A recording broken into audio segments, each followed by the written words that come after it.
خدا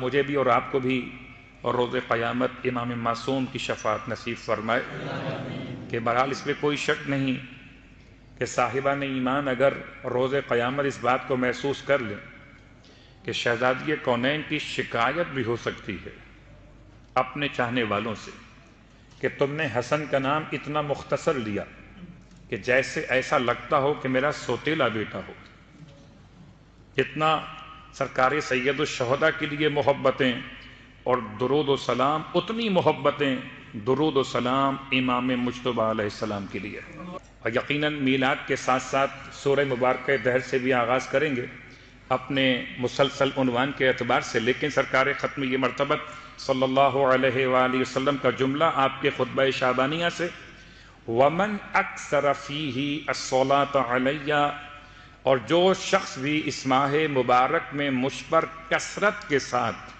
درود پڑھے ثقل اللہ میزانہ، اللہ اس کے نامہ اعمال کو وزنی قرار دے گا۔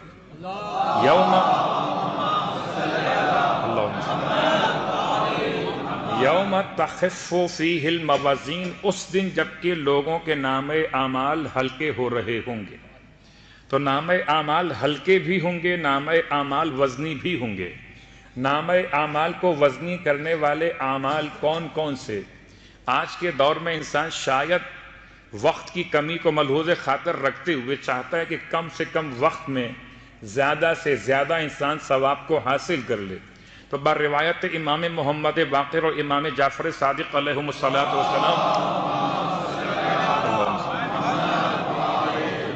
کوئی شے ما من شے، کوئی بھی شے ایسی نہیں ہے جو نامہ اعمال کو وزنی کر دے سوائے درود آل محمد کے، کوئی شے۔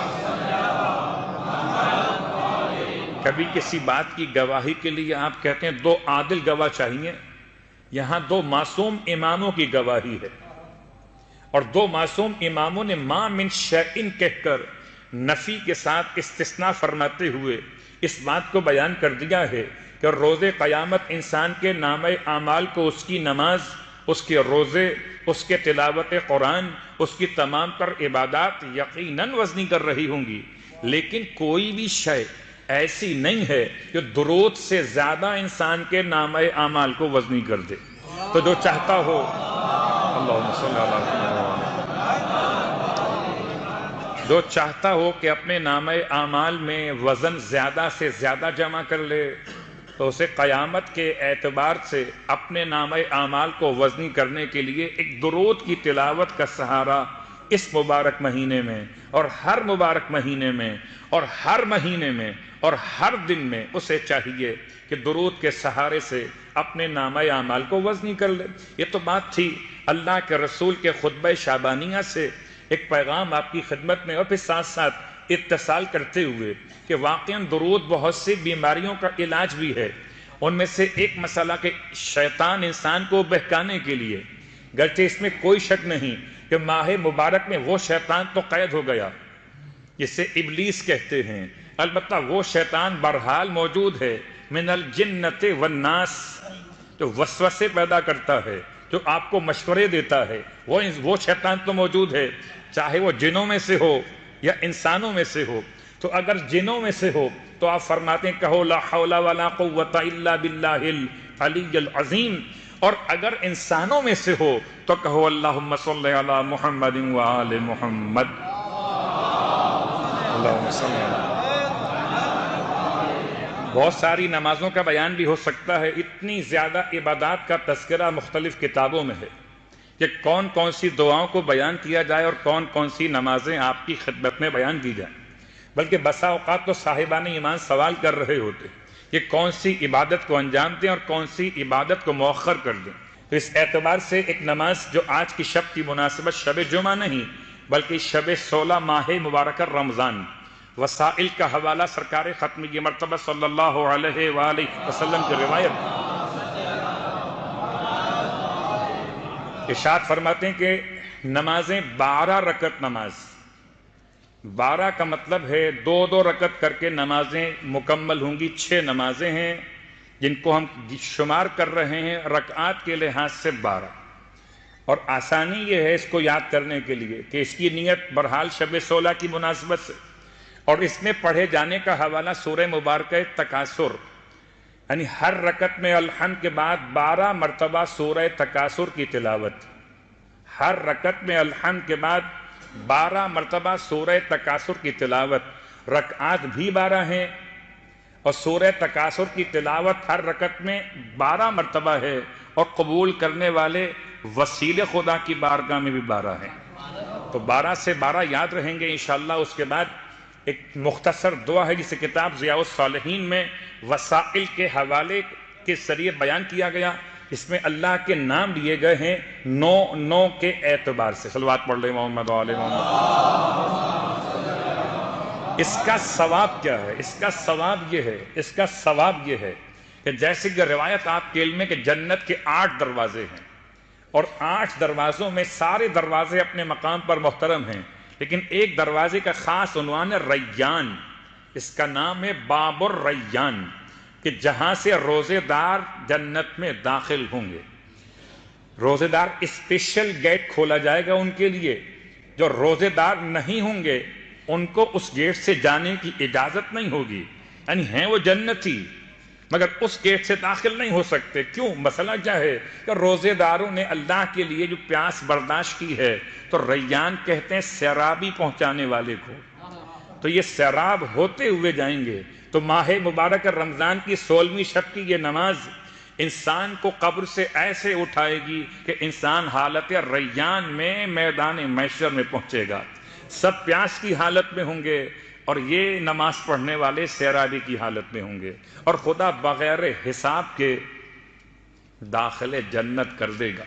جب کہا جائے بغیر حساب کے داخل جنت کر دے گا تو پھر نامہ اعمال کے تولے جانے کا سلسلہ اس مومن کے لیے کہاں ہوگا جو بغیر حساب کے داخل جنت ہو رہا ہو. جب آپ کو ویٹ ہی نہیں کروانا، یہ مسئلہ تو آپ کے علم میں ہے. جب کبھی آپ واپس اپنے وطن جا رہے ہوں اور یہاں سے ماشاءاللہ آپ نے وطن کے لیے تحفے تحائف جمع کیے ہوں، مشکل کہاں پر آتی ہے؟ ایئرپورٹ پر آتی. جبکہ آپ ویٹ کروا رہے ہوتے ہیں اپنے لیگیج کا، اور ویٹ کرواتے ہوئے ایسے میں یا سورہ یاسین کی آیت پڑھ رہے ہوتے ہیں فَجَعَلْنَا مِن بَيْنِ أَيْدِيهِمْ کہ اس کو دکھائی ہی نہ دے کہ ویٹ کتنا ہو گیا ہے، یا کوئی اور سفارش اختیار کر رہے ہوتے ہیں کہ کسی طریقے سے اگر کوئی آپ کا جاننے والا آ جائے اور وہ کہے جی مولانا صاحب کا ویٹ نہیں ہوگا، آپ کے سامان کا کوئی ویٹ نہیں ہوگا، کتنا اطمینان ہوگا. اب 80 کلو ہو کہ 90 کلو ہو، بغیر حساب کے سامان جہاز کے اندر گیا. ایسے آپ بغیر حساب کے جنت کے اندر. صلوات پڑھیں محمد والے. مدینہ منورہ میں 2 سانحات پیش آئے. ایک کل کی بات ہے، ایک آج کی بات ہے. آج کی بات کیا ہے؟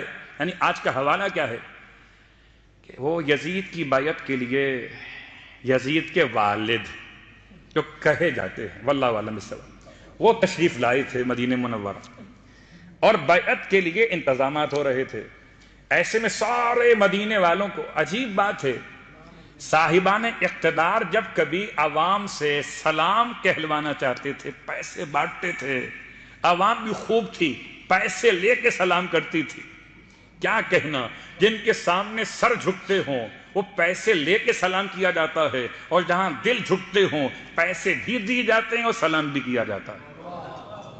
سب کو بانٹ رہا ہے، اور سب کو بانٹتے بہت مشہور روایت آپ نے بہت بار سنی. اور کل کی بات سے ارتباط کرتے ہوئے آخر میں سب سے آخر میں، کیونکہ یہ بات آپ جانتے ہیں کہ ائمہ معصومین علیہم الصلاۃ والسلام جس مقام پر گئے اللہ کے رسول جہاں پر گئے حکمت کے ساتھ گئے، اذن خدا کے ساتھ گئے. یہودی کے گھر میں گئے یا کافر کے پاس گئے، کسی ملاقات کے لیے گئے یا کوئی پیغام بھجوایا، اذن خدا کے ساتھ اور مصلحت کے ساتھ. اسی انداز سے سرکار سید الشہداء دربار ولید میں کیوں گئے؟ مصلحت کے ساتھ گئے اور حکم خدا کے ساتھ گئے. اسی انداز سے امام معصوم مولا حسین سے بڑے آقا اور مولا بھی تشریف لے گئے، جبکہ یہ مدینے میں آیا ہوا، اور سب سے آخر میں گئے اور وہ سب کو انعامات بانٹ چکا ہے. اور جب آپ پہنچے تو یہ کہتا ہے، کچھ لوگوں میں شوق ہوتا ہے اپنے آپ کو دکھانے کا کہ ہم کتنے بڑے بانٹنے والے ہیں. کہتا ہے ایسا لگتا ہے کہ آپ اس لیے دیر سے آئے. یہ بات میں یاد دلا دوں کہ دیر سے جانا بہرحال ایک سنت بھی ہے، ہر جگہ جلدی نہیں جانا چاہیے. ہاں اگر دعوت مشایعت جنازہ ہو جلدی جائیے، دعوت ولیمہ ہو تو سوچ سوچ کے آرام آرام سے جائیے. کہ یہاں تاخیر بہتر ہے، وہاں تعجیل بہتر ہے. یہ دنیا کی یاد میں ہے، وہ آخرت کی یاد میں ہے. تو امام بہت دیر سے گئے، آخر میں پہنچے. ملعون کہتا ہے کہ لگتا ہے کہ آپ اس لیے دیر سے آئے ہیں کہ میرے پاس سارا جو سامان ہو بانٹنے کا، سب پیسہ جواہرات سب بانٹ چکوں، میرے پاس کچھ نہ بچے آپ کے لیے. اور بس اس سے پہلے کہ امام کچھ جواب دیتے، اس نے اپنے غلام کو اشارہ کیا کہ جاؤ اب تک جتنا اہل مدینہ کو بانٹا ہے اتنا سارا پیسہ لا کر حسن کے قدموں میں ڈھیر کر دو. جب اتنا سارا پیسہ، اہل مدینہ کتنے رہے ہوں گے اور کس نے اپنا ضمیر کتنے میں بیچا ہوگا، کس نے کتنی بار جھک کر کتنے میں سلام کیے ہوں گے. وہ سارا پیسہ اس کے زیادہ جمع کر دیا گیا امام کے قدموں کے پاس. امام نے بالکل لاپرواہی کے، بے اعتنائی کے، وہ سمت کا بندہ جو بے نیازی کی شان لیے ہوئے تھا، اس طرح سے بیٹھا تھا کہ جیسے اس کے پاؤں کے پاس، نالین کے پاس دولت نہیں کچرے کا ڈھیر ہو. اس لیے روایت کہ جب آپ اٹھ کر جانے لگے تو حاکم شام کے کسی غلام نے آپ کی نالین سیدھی کر دی. کیا سمجھیں گے نالین کو؟